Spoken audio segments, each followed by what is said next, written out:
is to start and finish the job is the negative connection on the battery. Mine is 8mm or 5/16. Loosen it up and tuck it away somewhere so it's not touching.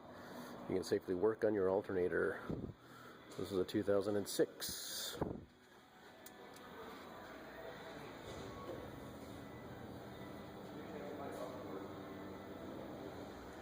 Ford Escape.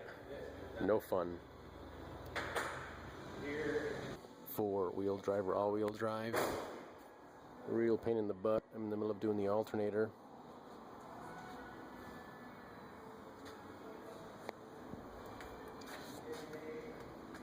Got the upper stud taken out. This is a 8mm.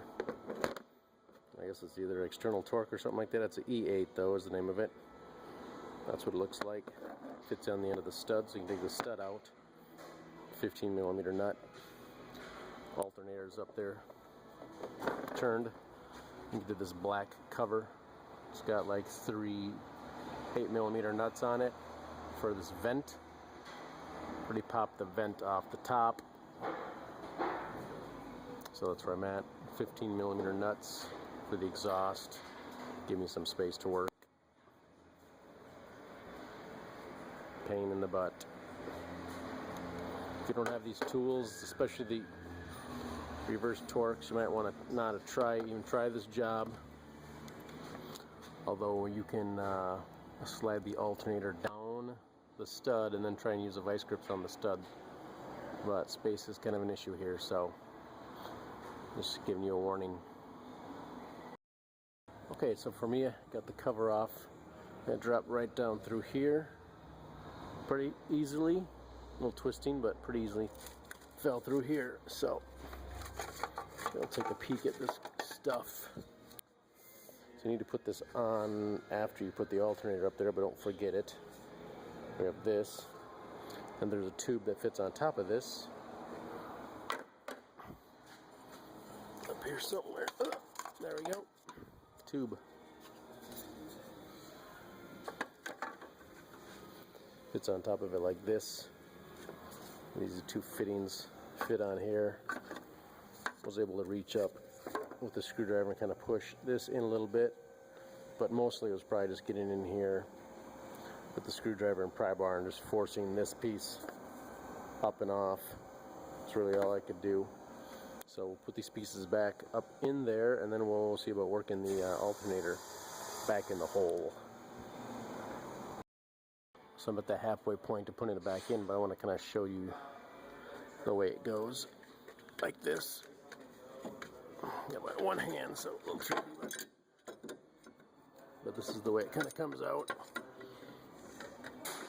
So you put it back up in this way.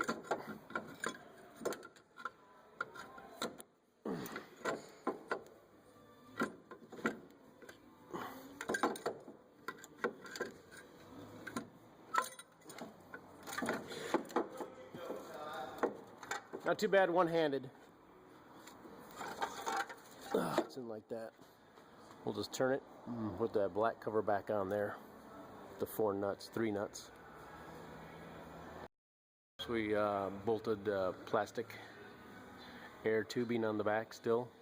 Again, we can reach through here and hold the alternator up. Oh, we got the 2 15mm bolts in place here. And we can go up there and put the stud in up there, and then tighten everything up. And we'll probably put that air tube on the top and 1 bolt that holds it in place. So right through here is pretty good access to the connectors on the alternator, and then the nut, of course, and the stud up on the top there. So this connector here, I use a small screwdriver, and because there's fingers on the back side, and I just pried the fingers out and was able to pull on the wires, pull the connector back, and then the alternator is a 10mm nut on there. So that's how I got to that. So conceivably you can leave the wires on there until you twist the alternator when we're taking that black cover off. So next I'm going to reach through there and get that black cover. I'm going to reach somewhere and get that black snorkel piece on the top of the alternator and on the back of that black air duct. So if you can see back there, I got the snorkel on, and then a 5mm or 8mm bolt right there. Just going to tighten that up, and I think the cruddy part, the back part, it'll be done. We can put this mess all back together.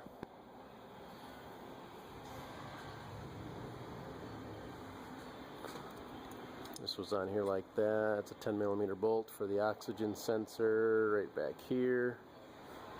That one there, right there.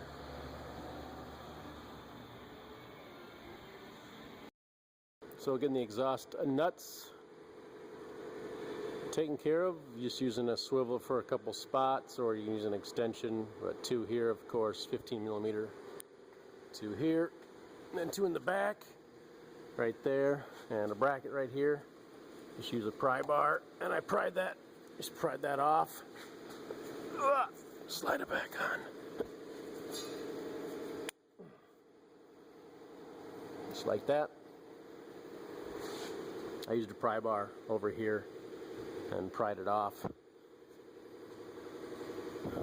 So, pretty much getting ready to get the pry bar in here. Pry down a little bit, get my socket out of there. Give me a little bit more space, just maybe makes things just a little easier. I think that was a 21mm bolt there, or nut, 21mm nut, or 22, and then right here as well for that one there.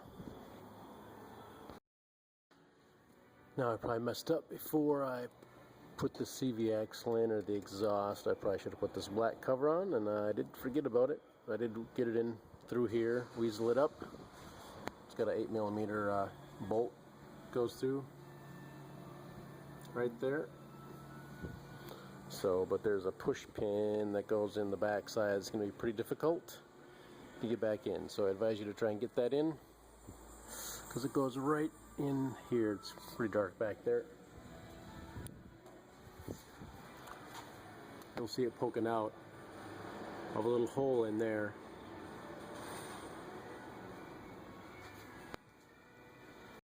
So I'm going to feed the axle in here into the hole. Now, if this doesn't come out very easy, which they don't sometimes, make sure you put the nut on here before you try and pound this through. Put the nut on and try and make the nut basically flush with the end, because you don't want to pound on this and ding up the threads, which can happen. Otherwise, if you have an air hammer with a small bit deal, you can hit the center and usually knock them out pretty quick. But I'm just going to put this back in. We'll put these bolts back in here. I did not have to take out that right there, and tie rod end as well. I'm going to put these things back together right here. I think we're talking about 19mm bolts, I believe, on the top. So let's get this put back together here. This is the next step. As you can see, I got this in, and I did put some lubricant in on there too to make it easier. Just thread that on, because I did not damage the threads. Got this on also by 18mm. That's what these were, 18 here and 18 up here for those two. Straightened out the cotter key, certainly usable again. Straighten it out as necessary and put it back in the hole. Bend it down. There we go, secure. I took the caliper off because the brakes were pretty thin. So I'm not sure exactly what you're taking off here. These might be 18 or 19mm for these, for the bracket. If you take the caliper off, if you go that route, 10mm. Just gonna hold that on, and then a clip holds this on too. Just drop that down in there, I think.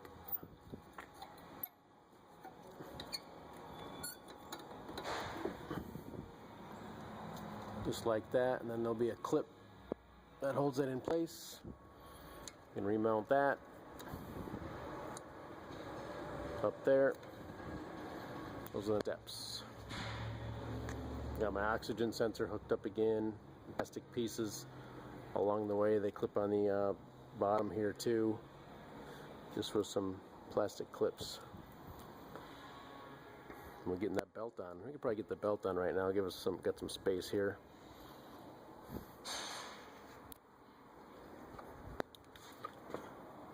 Pretty easy, just a 3/8. Just a 3/8 square opening. Actually says right on there, it says lift and there's an arrow to the left. Makes it pretty easy. So we'll just put the serpentine belt back on.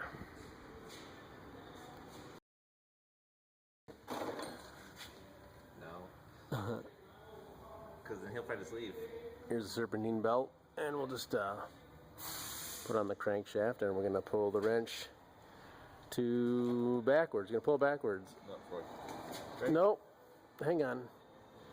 Give me some slack here. There we go. Oh, you're right. It said lift. It had the yeah. Had that. Go ahead.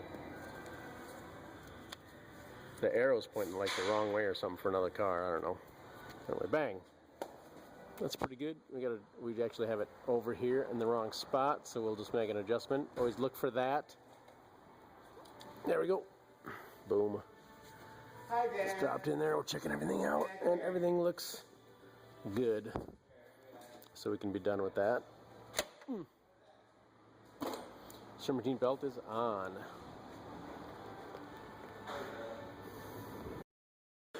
Basically reached the end. Got our clip-in 10mm bolt. Everything's bolted back up. 22 foot-pounds on that sucker right there. Phillips screw for this cover. Technically, you're supposed to unscrew them and pull them out. Sometimes it doesn't always work. Just push it in by force. 10mm bolts along here, down here as well, and then 2 down here as well. You can take this whole cover off. 100 foot-pounds on your lug nuts. Of course, you need to take the tire off. Do the job. Here we are at the end. Lastly, 8mm bolt, I believe, is what tightens your connections on your battery. So you want to disconnect your battery negative connection when you do this job.